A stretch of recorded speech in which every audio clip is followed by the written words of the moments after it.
مرحبا بك في هذا الفيديو. واليوم غادي نهضروا على الادمان الرقمي. فمن قبل كنا كنعرفوا بان الادمان هما المخدرات او الاشياء اللي كتفرع الصحه ديال الناس، لكن اليوم ولا واحد الادمان جديد اللي هو الادمان الرقمي وصيغته السوشيال ميديا. فهاد السوشيال ميديا قادره تخرج منك واحد الانسان اللي مثقف وتعاونك في الحياه ديالك المستقبليه ولا حتى دابا، وفي نفس الوقت قادره تخرج عليك وماشي غير عليك، بل كتكون انت اصلا سبب كبير باش انك تضر حتى واحد اخر. وهذا الشيء الا عرفتيه اليوم غادي تطور من راسك وتعرف كيفاش تستخدم السوشيال ميديا بطريقه صحيحه.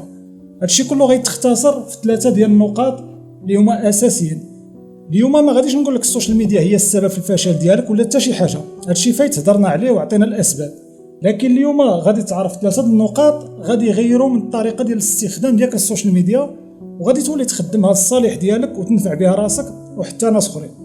الا كنتي موجود اجي ندخلوا مباشره ونبداو بالشرح ديال اول نقطه. غنعطيك المعلومات ديال من النهار اللي كتفتح السوشيال ميديا اول نهار شنو كيوقع، فضروري غنمشيو بالتسلسل مع هاد 3 باش هكذا ملي نوصلوا للتاليه كيفاش انك تطور وتخدمها للصالح ديالك تما تكون فاهم البروسيس كيفاش كيدوز. اوكي، فاول حاجه فاش كتفتح السوشيال ميديا اول نهار كيكون واحد الروبو اللي حاضيك 24 ساعه على 24 وقتاش ما دخلتي لهذاك التطبيق.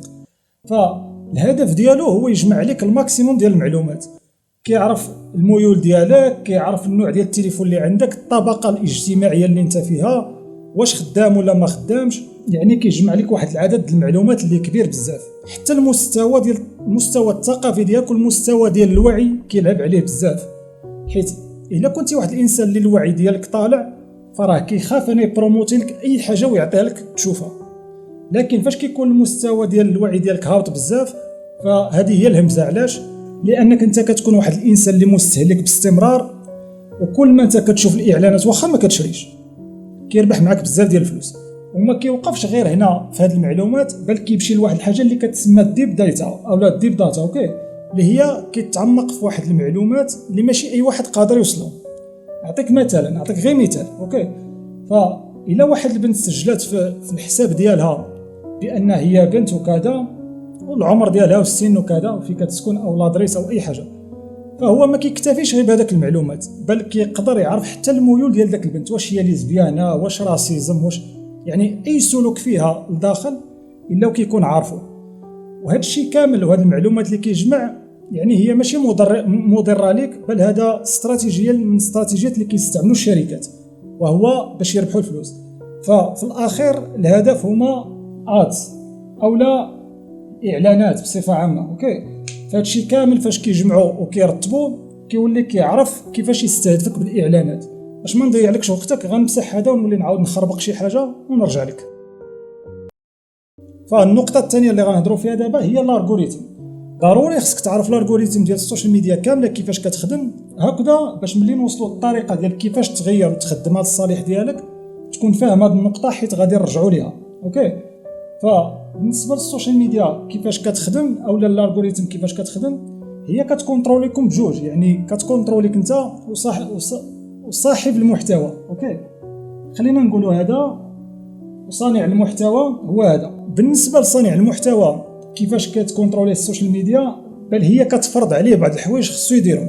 اوكي، ما غنهضروش على التفاهه، ما غنهضروش على بزاف د الحوايج، حنا دابا غنبقاو في واحد الحد اللي غير كيفاش كتخدم. اما لا هضرنا على الانواع د المحتوى هذاك الشيء بوحدو. فاللي مهم اليوم هو انت تكونترولي راسك، ما شغلناش في الناس شنو كيديروا. اوكي، بالنسبه لصانع المحتوى كيقول له هذا الالغوريثم الا بغيتي الفيديو ديالك يتشاف فضروري انا غادي نعطيه مثلا نقولوا 100 ديال الناس، ولكن راه خاص 10 يشوفوه ضروري. هادو من الشروط ديالو. مثلا الا شافوا هذاك ال10 خاصهم يتفرجوا فيه ضروري، ماشي غير يشوفوه صح، لا خاصهم يتفرجوا. خاص مثلا واحد يدير لايك، واحد كذا، يعني واحد العدد ديال الشروط كيتحطوا على صانع المحتوى هكذا باش الفيديو ديالو كيبقى يتقترح. كيف ما دابا انت وصلك الفيديو، بالنسبه ليك انت يا كشخص اللي كتفرج كيفاش كتكونترولا، هو كيلاحظ السلوك ديالك انت مع هذا الفيديو هذا، كيفاش تعاملتي معاه، واش كليكيتي، واش تفرجتي فيه، واش درتي تعليق. يعني كيجمع هذيك الداتا من هذا الفيديو هذا. علاش؟ باش يعرفك انت باش مهتم وشنو يعطيك. فكما قلنا في النقطه الاولى هو ديجا راه كيعرف عليك كاع المعلومات اللي غيحتاج. ولكن هذوك المعلومات هي كتخدم للكوميرسيال، يعني كيحاول يبروموتي لك واحد الحوايج ربما تشري او على الاقل غير تستهلك هذوك الاعلانات وهو ياخذ فلوس. لكن هذا كيخدم بطريقه مختلفه، هو كيحاول يلقى هذاك الشيء اللي انت كتميل ليه كيف ما بغى يكون، فيديوهات، كورسات، اي حاجه. تخيلوا انت جيتي لواحد الفيديو انت اصلا ما حاملوش، ولكن دخلتي للتعليقات وسبيتي هذاك الشخص ولا هذاك الشخصه اللي الشخصه هذيك خيتي اللي كدير هذاك المحتوى. فبالنسبه ليه هو راه ما كيفرقش، مهما انك درتي واحد الحركه فانت راك مهتم، رغم انك انت مثلا راك ما حملتيش هذاك الفيديو ودخلتي سبيتي او لا درتي ديسلايك. فاي حركه منك الا وكتعطي القوه لهذاك الفيديو باش انه يزيد ينتشر، سواء سلبي ولا ايجابي. ففي الاخير يعني هذا كيكون عليه الضغط، هذا صانع المحتوى. وبالنسبه لك انت كتكون الامور سهله باش انه يفهم الدماغ ديالك ويفهم شنو انت بغيتي، باش هكذا يبدا يقترح عليك داكشي اللي انت باغي، حيت الفلوس كاينه فيك انت ماشي في هذا. فانت ديما كتكون عندك الكونترول والاولويه عليك بزاف على صانع المحتوى. اوكي، فهاد النقطه هكذا كتخدم. وغندوزو للنقطه الثالثه اللي مهمه وبغيتك تركز معايا فيها. اوكي اجي نبدا. اوكي دابا غادي ندوزو للنقطه الثالثه اللي هي مهمه. اوكي هذه مهمه بزاف. اول حاجه غنهضروا في هذه النقطه الثالثه كيفاش انت كشخص كتكون سبب، يعني كتضر راسك وكتضر معاك ناس اخرين. فخلينا نقولوا انت هو هذا وطلع لك واحد الفيديو اللي هو هذا، فإلا مشيتي كليكيتي مثلا على هذا الفيديو فشنو كيوقع؟ كما شرحت لك هنا، هو ان كيكون داك الفيديو عنده مثلا واحد الشروط، هو 10 من 100، ربما تكون حتى هو رقم 10 ولا 7. فاش كتكليكي كتعطي الفرصه لهذا الفيديو انه يتشاف عاوتاني ل1000 واحد. اوكي، وهكذا كيبقى يوصل بزاف ديال الناس من مختلف الدول، مختلف العمر ومختلف الثقافات. الا كان هذاك الفيديو اصلا ما مزيانش وفيه غير التفاهه وكيضيع الوقت، فانت هنا ضريتي راسك انت الاول وزدتي ضريتي معك واحد المجموعه ديال الناس. والمشكل الكبير هو هاد الناس هادو فاش غيتفرجوا في هذا الفيديو هذا وداروا نفس الحركه ديالك، فهنا ما غيبقاش يتعطى مثلا 1000 واحد يشوفوا، لا غيتعطى هذه المره ل 500,000. اوكي 500,000 واحد اخر غيشوفوه، يعني انت بسببك انت صدقتي غادي ل 500,000. وهاد 500,000 الا عاوتاني 10% منه داروا نفس الحركه اللي درتي انت في الاول، ربما هاد المره غادي يطلع المليون. اوكي غادي يشوفوه مليون ديال الناس. فهذا هو السبب اللي كيخلي الفيديوهات ينتشروا، وكتكون انت سبب انك فرعتي واحد الانسان واحد اخر. اوكي دابا غنوريك كيفاش تستخدم السوشيال ميديا بطريقه صحيحه تنفع راسك وتنفع معك ناس اخرين. فاول حاجه المحتوى كيتقسم على جوج. اوكي رقم واحد هو اللي كتكون عندنا فيه التفاهه، باد كونتنت. اوكي وعندنا رقم جوج اللي كتكون عاوتاني واحد المحتوى اللي زوين عقل عليه. فبالنسبه لك انت كشخص كتواجد هنا في الوسط، فانت اللي عندك الاختيار شنو غادي تعزل.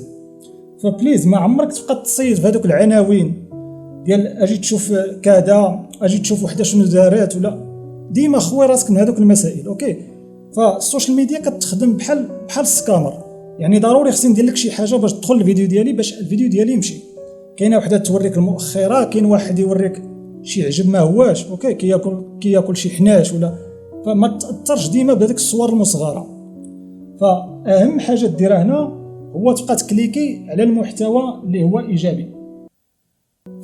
فاش كتكليكي على المحتوى الايجابي هنا راك كدير في الخلفيه واحد التغيير اللي كبير اللي انت ما كتشوفوش. اول حاجه هذاك صانع المحتوى اللي عنده محتوى ايجابي فانت كتساعده هو شخصيا، وكتساعد المحتوى ديالو يوصل لواحد اخر. ثاني حاجه كتساعد عاوتاني داك الشخص اللي وصلو هذاك الفيديو، الا انت كنتي مثلا استفدتي منه حتى الاخر غادي يستافد منه، فحتى هو كيستافد. حاجه اخرى هو كتبني عاوتاني واحد المجتمع اللي قافز، فاهم الحياه كيفاش غاديه، فاهم هاد القوالب ديال السوشيال ميديا كيفاش كتخدم. وهذا الشيء هذاك ما كيوقفش غير هنا على هاد الثلاثه، بل كيبقى كيكثر ومع المده ومع السنين، فكيولي هذا المحتوى المزيان هو اللي حاكم السوق. وحتى المنصه فهي كتعطي الاولويه اللي كيغلب. فحاليا المحتوى الفاشل هو اللي غالب. هذاك الشيء علاش فلوس فيه طالعه، ما عليهش الشروط اللي كيتحطوا عليه شروط خفيفه، يعني غير ما تسرقش المحتوى د واحد اخر كذا. اما المحتوى الايجابي كله معقد، يعني انت المحتوى ديالك كضرب فيه تماره، فيه معلومات، فيه كذا، ومع ذلك كيهبط غير لتحت، الفيديوهات ما كيبغيوش يتشافوا مزيان، زائد كيوقعوا مشاكل قبل ما تلوحوا في القناه، بعد شي مرات كيتسد علاش قلتي شي كلمه ما هياش. فاش نبغي نحط لك اصلا الفيديو ما كيخلينيش نحطو، كيقول لك وقطع هذه الكلمه، فاش كتقطعها كيجي السياق مبدل على داكشي اللي كنت انا باغي نوصل لك. اما المحتوى الفاسد فهو عنده كل اريحيه كيدور في السوشيال ميديا، فهذه هي الطريقه باش تتعامل مع المحتوى الايجابي. اما المحتوى السلبي فوياك ودير اي حركه معه، اي حركه ديرها معه وياك، ما تكليكي عليه، ما تتفرج، فكل ما انت تما كل ما انك كتدفع هذاك الفيديو يزيد يشوفوه ناس اخرين. يعني الا كان ايجابي ماشي مشكل، مزيان تعاونوا، ولكن الا كان سلبي فخرج بحالك باش هذاك الفيديو يوقف تما وما يمشيش للناس وحدين اخرين. فالمحتوى السلبي ما عمرك تتعامل معه، ما تسبش فيه، حيت الا سبيتي مثلا درتي تعليق وسبيتي فراك انت عاونتيه. وهذا الشيء غادي تشوفوا في واحد الفيديو عندي ديال الريد بيل اللي درتوه، بزاف ديال الناس هاجموه، ما عجباتهمش الفكره ولا ما نعرف، ف90% من التعليقات كانوا تقريبا سبان وكذا، فبسبب هذاك السبان هذاك الفيديو طلع 14000 في ايام قليله. اوكي، فهذه الطريقه اللي كتخدم بها السوشيال ميديا. فالشخص اللي كيلوح التفاهه هو الالغوريثم كتعاونو، المنصه كتعاونو، علاش؟ لانه هو المحتوى اللي طالع الطوب وهو اللي كيدخل الفلوس لهذاك المنصه. المحتوى ديالي ما غاديش يدخل الفلوس، اوكي، حيت حنا كنفيقوا بنادم ما يضيعش وقته، والمنصات كيبغيوك تضيع وقتهم عندهم، وقتك عندهم. فهكذا ما عمرنا غنتفاهموا مع المنصات من غيرك انت الا دعمتي المحتوى مثلا ديالي ولا ديال اي شخص كتشوفو كيدير واحد الحاجه ايجابيه. المهم هذا الفيديو قصير غادي نلوحو لك هكا، تهلا ليا في راسك وحتى نتشافوا في شي فيديو اللي غادي يزيد يساعدك ويطور منك. باي باي.